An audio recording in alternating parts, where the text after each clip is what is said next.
Hello everyone, we meet again. Blaine the Brain here, and given that we are now less than a week away from one of the big four WWE pay-per-views, premium live events, I gotta ask, is there anybody out there who's ready to rumble?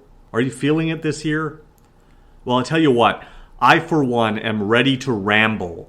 So I'll be venting, I'll be praising, I'll be recapping, I'll be counting down, and everything in between. So with that in mind, let's just get her done, shall we? You know, the Royal Rumble used to be my favorite event. I would say even more so than Mania most years. I think the big selling point for me as a kid is not knowing what to expect. The Rumble, unlike most wrestling events, has that guaranteed element of surprise. And it's been proven through focus groups in the past that unpredictability is the most exciting concept. Not just when it comes to wrestling, but in all forms of entertainment, I would say. People like to be surprised. I mean, this is why everyone avoids spoilers when they're catching up on hot shows or haven't seen a hit movie yet. Another reason is because the Rumble provides a spot for pretty much everyone on the card. I remember when I used to go to the video store with my dad. Video stores, what are those, right? But I would almost always go directly for the Royal Rumble pay-per-views. Sometimes I would even watch events I had seen countless times, 2 or 3 more times, before choosing something I haven't even seen once. That's how special the event used to be. Part of the reason I feel that it isn't this way currently is because it's not guaranteed these days that the winner will get a significant push out of it, as there are way too many titles, so it no longer guarantees one's position on the card. But I think if you ignore all that, the match itself can still be quite entertaining, and I think that's all it is these days. If for no other reason, it still serves the purpose of being a very entertaining display of athleticism, humor, suspense, and just about any other way you choose to describe it. So that said, I'm going to start this show by going through the first of 2 Rumble countdowns. Now originally I was going to count down the top 10 Royal Rumble non-wrestling segments, but it occurred to me that there weren't really too many of them. So instead, I'm going to talk about Royal Rumble angles, as in leading into, coming out of, or at the event itself. So let us begin. Number 10. Shawn Michaels' obsession with The Undertaker in 2010. After the devastating loss to Taker at WrestleMania 25 a year before, many thought Michaels would never wrestle again. I loved how they positioned him as a favorite to win, even having to double-cross and eliminate his best friend Triple H in the process, and culminating with the career-ending match at WrestleMania 26. Number 9. The 2018 Women's Royal Rumble. It was the first of its kind, and definitely a special attraction that year, as unlike the men's match, you didn't know what to expect, and it led to the emergence of WWE's newest signee at the time, Rowdy Ronda Rousey, right out of the UFC. Even when that happened, it was still unclear what the direction would be for that year's Mania, making it all the more special. Number 8. The pose down between the ravishing Rick Rude and the Ultimate Warrior in 1989. It was such a humorous situation, and it's not something you would normally expect to see in a WWE ring at the time, but it was made even more humorous by Bobby Heenan continuously trying to suck up to the Houston audience with compliments, trying to get them to favor Rude, who I still think was robbed. But clearly Heenan's plan failed as Warrior received the majority of crowd support. In the end, though, it was Heenan and Rude who had the last laugh, destroying Warrior with the steel flexing bar. Number 7. Eddie Guerrero stealing Ric Flair's number in 2005. Such a classic moment for everyone involved. They were not only able to use Guerrero's gimmick of lying, cheating, and stealing his way to a late number in the Royal Rumble, but Ric Flair's reaction to what had transpired was priceless. For those who don't remember, Flair and Guerrero had drawn their numbers at the same time. Flair with an obviously higher number based on his initial reaction, and Guerrero with a lower number based on his obvious disappointment. Guerrero embraced Flair with a hug and wished him luck, but little did Flair know that Eddie was actually reversing their fortunes. Flair eventually got his number back, but this was one of those classic moments that made me proud to be a wrestling fan. Number 6. The development and build and eventual face turn of Batista at the 2005 Royal Rumble. Prior to this, several months prior actually, they had started a feud between Randy Orton and Triple H, which started with an angle where Orton was kicked out of Evolution. The feud started well, but it ended up in major disappointment and felt lackluster. But they were basically able to rectify that mistake in the Batista feud by taking their time and starting a gradual build of him eventually winning the world title. It was such a classic moment. Number 5, Ted DiBiase buying a higher number from Slick in 1989. It was such a classic heel move to use a position of power to your advantage, but it ended up backfiring, as even though DiBiase purchased the number 30 spot, he was still one man shy of winning the Rumble. Number 4, Shane McMahon training his father, Vince, in 1999. These were classic vignettes to pay tribute to the Rocky movies, and both Shane and Vince were hilarious here, a statement that I haven't repeated in over 20 years. This was Vince McMahon at his absolute best, and if you haven't seen these vignettes, I urge you to seek them out. Number 3, Randy Orton punting Vince McMahon in 2009. This was the closing segment on the Go Home Raw before that year's Rumble, which was a perfect spot for it, as you didn't know what this meant for the Rumble or if Randy Orton was still eligible to participate in it. I wasn't thrilled with the aftermath following Orton's victory, but they had such a hot angle to build off of here. Number 2, the Rockers Breakup in 1992. Most fans in their 30s will probably remember this as the angle that got them into wrestling. It took place about a week before the 92 Royal Rumble, making Shawn Michaels one of the biggest heels in the industry at the time, and then culminated in a match at the following year's Rumble. I still believe this feud had more legs to it, but Jannetty's personal demons got the best of him, which ended up destroying both this program and his career. And the number 1, Mike Tyson and Stone Cold Steve Austin's confrontation in 1998. It couldn't have been more perfect unless Curt Hennig were involved.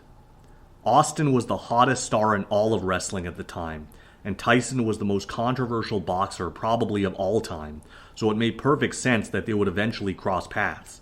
And it was exactly what you'd expect. A number of news outlets even covered this angle where Austin got right in Tyson's face and a shoving match ensued. It was a great time to be a fan. You know, Mike Tyson isn't the only one from another sport to make the switch to pro wrestling. In fact, around the same time, both the WWE and WCW brought in several talents from the Ultimate Fighting universe to help sell tickets. So with that, I'm now going to use this opportunity to smoothly transition into talking about last night's UFC 270 pay-per-view. See, Vince, the UFC still does pay-per-view, just saying. It's time! And an explosive night of fights it was, particularly the two main events. The flyweights took center stage in what was a highly anticipated title fight. It was a third bout in the trilogy between defending champion Brandon Moreno and his worthy challenger, Davison Figueiredo. And it did not disappoint. They brought it in every second of that fight, especially the closing sequence. I was a little surprised by the outcome because I thought it was a pretty even fight, and I didn't think Figueiredo did enough to secure the victory, but an argument can certainly be made in either case. I feel like he fought his heart out, but the fact that he was unable to finish Moreno made me believe that the title would remain with the defending champ. That said, a fourth fight between these two cannot be ruled out. In fact, it was Figueiredo, all respect to him, who threw out the challenge for a fourth encounter to be had in Mexico of all places. Now that is money, and I hope the next time around these guys main event the show because I don't expect anything to be able to follow this. There were some really impressive performances overall last night. I really liked the fight between Michel Pereira and Andre Fiallo. I picked it as second best fight on the card, slightly behind Moreno and Figueiredo. Pereira's style reminds me a lot of Anthony Pettis. He is very athletic and has a few capoeira-type moves in his arsenal. I love that style in general. Those two brought it to each other, and I think the right guy won in Pereira. Syed Nurmagomedov, of no relation to Khabib, had an impressive outing as well, securing a guillotine choke in the first round over Corey Stallman. Michael Morales and Trevin Giles brought it to each other as well in the first fight on the main card.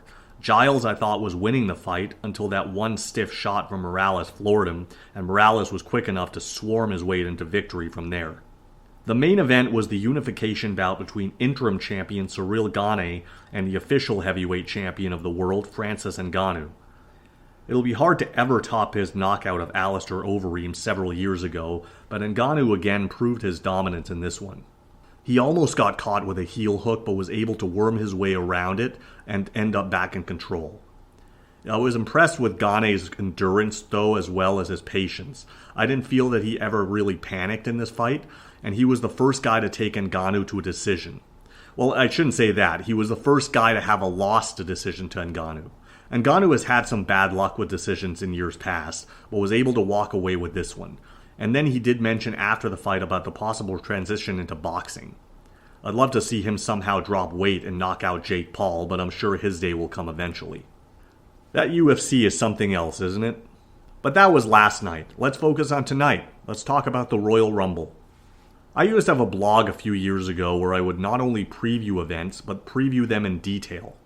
I would include backstage segments and actually write out wrestler promos and provide vivid descriptions of matches, hold for hold, and their outcomes. Now, given the time constraints, I won't be going into too much detail here, but I wanted to break down each match and see if I still got it. So let's start with Seth Rollins versus Roman Reigns for the Universal Championship. It's an interesting dynamic to have two heels facing off, as I addressed in a previous episode. I'm sure it'll be a strong match, though, and I like that they already have a built-in storyline given their history in the Shield. The fact that the Usos are now banned from ringside has made things all the more interesting to see how they book this one. I also like the idea they've pushed that Reigns has never beaten Rollins in a one-on-one match. I think the inclusion of Kevin Owens as part of this angle will play into the finish of this one, and I can see KO double-crossing Seth. I'm not sure how I feel about that, though, as it's not the right time to turn Seth babyface, as I don't think fans would take to him. He's similar to Cody in that sense, where no one wants to cheer him. But then if Owens also interferes and costs Seth the match, keep in mind that Seth is a heel, so I'm not sure if doing that would generate any heat for Owens. I can actually see this one ending clean. I think Seth can afford the loss, and I don't think they would have brought up that Roman has never beaten him one-on-one if they didn't want him to give him a win. I'll pick Roman to get a spear for the victory in midair, catching Rollins off a springboard move. Brock Lesnar versus Bobby Lashley for the WWE title is another interesting dynamic, perhaps even more so than Roman versus Seth, as neither of these guys are babyfaces, but they aren't really heels either. I mentioned on last week's episode that they both fall into the tweener category. Ultimately, I can't see Lashley winning here. That does seem to be the popular opinion, but Lashley as champion really doesn't do much for me, as they're heading into Mania season. There is a lot more value to having Brock as champion coming out of the Rumble. It'll just make the Rumble winner's choice a lot more interesting with Brock and Roman as champions. Nothing against Lashley, but he isn't at that level yet. Like the previous match, I'm sure this will be a good in the ring, and it'll be interesting to see where they decide to go with it. I'm thinking this is the match where we start to see tension between Lashley and MVP, where an MVP mistake accidentally cost Lashley a victory and Brock retains. I am kind of curious too to see what happens with Heyman, and I really hope with 1 week left of build that Heyman and MVP go to war on the microphone tomorrow night to help sell this one. The Raw Women's title is also on the line, as Doudrop, I still hate that name, who is a heel by the way, will challenge another heel in Becky Lynch. Listen, I don't think this Becky heel run has been a success, and I think this is probably the match that will emphasize the point if no other has, which I think has already been kind of seen in the Liv Morgan program. Like the other two matches I previewed so far, this will also probably be very good in the ring given the two participants involved, but I don't think there is any hope in hell that Becky is losing the title to Doudrop. Even if it were slightly within the realm of possibility, which for the record it's not, Vince McMahon is not going to put the title on Doudrop. That is not his idea of a female champion. I hope they at least make Doudrop look strong here, which I'm sure they will. I can actually see this one ending in disqualification. Becky will try everything she can to beat Doudrop, and when all else fails, she'll resort to using a steel chair for the DQ finish. After the first shot connects, Doudrop will snap, grab hold of the chair, and start assaulting the officials trying to get to Becky, who narrowly escapes. If the next show in Saudi is the Elimination Chamber, you want to position Doudrop as a threat and viable contender to be added to that match, which I'm sure she will be. The mixed tag match on the card probably has me the least interested. Well, I say probably, but I'm being generous. I have zero interest in this feud or match. It should have ended with a one-on-one match at day one, and given that the heel lost and got his comeuppance, what is the purpose of this continuing? I, for one, do not ever want to see Maurice do anything physical, nor do I have much interest in seeing Beth being wasted in a match with Maurice. Like, why are they doing this? Miz lost at day one, and it's not like Maurice's involvement has ever cost Edge a match, so why does Beth even want to be involved here? It's bizarre. I just hope the babyfaces win here, and this one comes to an abrupt and much-needed end. So then we have the two Rumbles rounding out the card. I already kind of touched on the men's Rumble earlier, so I'll focus on that one first. I'd hate to see Brock losing his title match and then coming back to win the Rumble. Honestly, if Brock vs. Roman is already set in stone for Mania, it would be kind of a waste for someone you know is getting a title match already to come out as the winner of the Royal Rumble. It should be more of a surprise. I don't know if he's ready yet, but I wouldn't mind seeing Gable Steveson come out with the win in this one. I'm thinking Lesnar vs. Roman will be for the Universal title, while Lashley somehow wins the WWE title, and then MVP turns on him to align himself with Steveson, and also form a new Hurt Business, recruiting Cedric and Shelton back into the group, assuming they aren't released by the time Mania comes around. I think this is the best way to go about this. Plus, I think you need some new blood in the mix, and it'll be more interesting if the choice is to opt for Roman or Brock to challenge, which is why I think they'll both retain. So that leaves the women's match, which is a lot more challenging to pick a winner. To be honest, I've lost all confidence in the women's division as a whole ever since I realized that Rhea Ripley would never get her win back against Charlotte. It's clear that this company only wants to push Charlotte and Becky. It's sad too, because there are plenty of directions to consider. I'll automatically rule out any long shot picks for now. This includes Ronda Rousey, Tessa Blanchard, and AJ Lee, the latter two which are highly unlikely, although I would be all for any of the three to somehow win. I've also seen photos of former ROH Women's Champion Roxy training at the WWE Performance Center.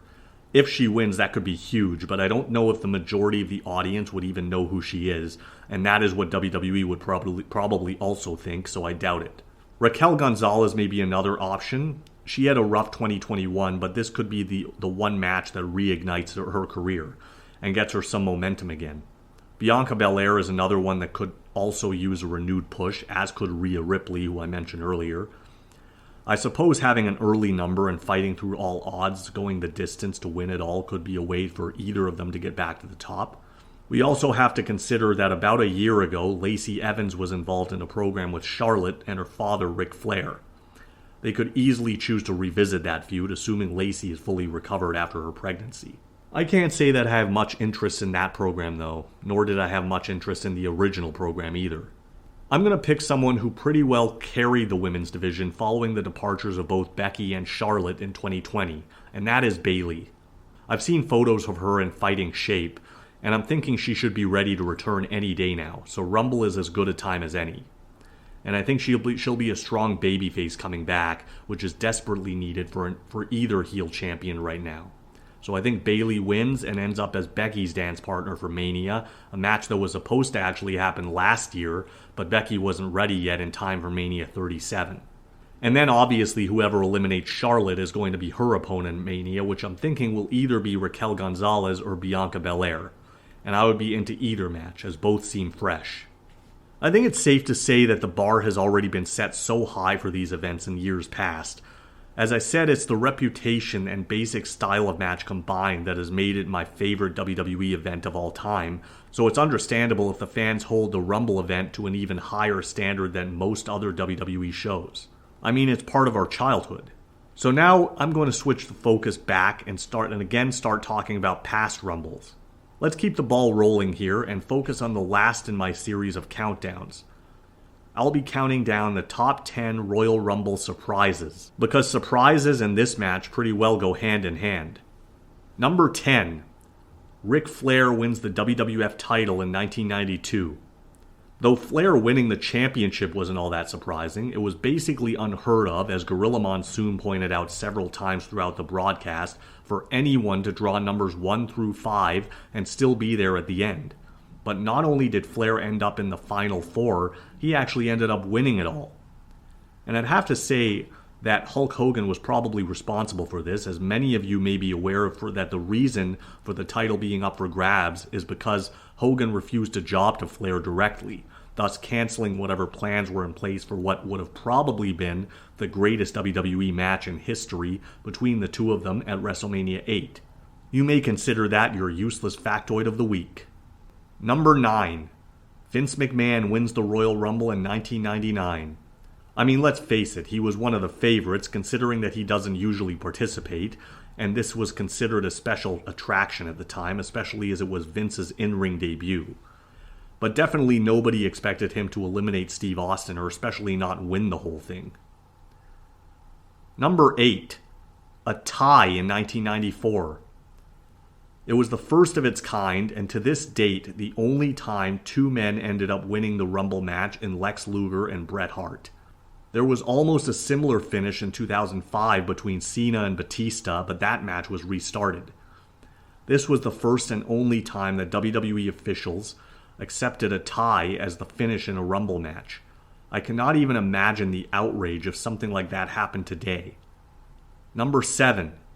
Stone Cold steals it in 1997. The first of 3 Rumble victories for probably the greatest Royal Rumbler of all time, though this one was a little tainted.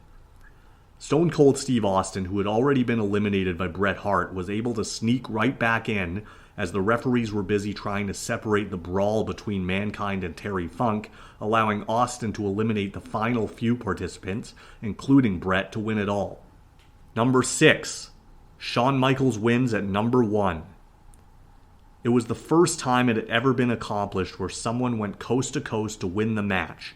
Not only that, but the final man Michaels eliminated was the number 2 entrant, the British Bulldog. The next time this would be accomplished was in last year's Rumble, when the number 1 entrant Edge eliminated the number 2 entrant Randy Orton to win the event. Not to mention the controversial ending of Michael supposedly being eliminated only for the camera footage to show that just one of his feet hit the floor, opening the door for all those Rumble save spots in recent years. Number 5. Axe and Smash enter as number 1 and 2 in 1989. It was unheard of at the time for 2 tag team partners to try and beat each other's brains out, but if any 2 were going to do it, these were probably the right choices. And it just emphasizes the idea of it being every man for himself. Number 4. The 3 Faces of Foley in 1998. We had already been introduced to all 3 Faces of Foley prior to the event, but the surprising thing is because we had never seen all 3 personas in a single match, which was truly bizarre and made for a classic Rumble moment. Number 3. AJ Styles in 2016. I had heard rumors about this in the weeks leading up to that year's Rumble, but it was one of those situations where I chose not to believe it until I saw it. It was still a genuine surprise that a huge star from rival promotions would show up immediately on the main roster instead of going through NXT, and also be allowed to use his own ring name. It just goes to show how huge a star AJ really is if even WWE is willing to acknowledge it. A rare occurrence for sure. Number 2.